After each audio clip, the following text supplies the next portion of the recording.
guys, good morning, good afternoon. Ayan yung mga nagbabantay dami.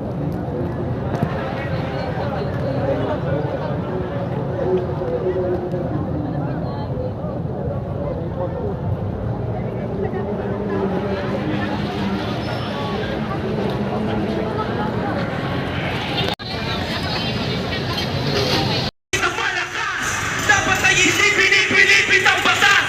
Dapat ang gawin ipatupad na batas. Sumapagkabangon ang Pilipinas.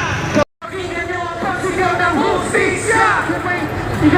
Dapat nakikita, walang pinapaguran, walang tinatakpan, para magkaroon ng kapayapaan. Ang tinig ng bansa'y sumisigaw ng malakas.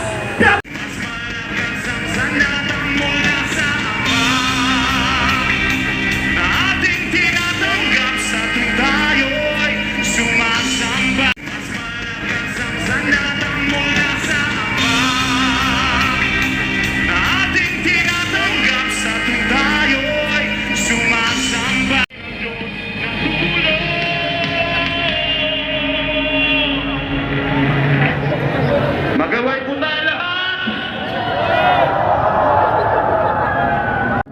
Mga kabataan sa ating mga ulo,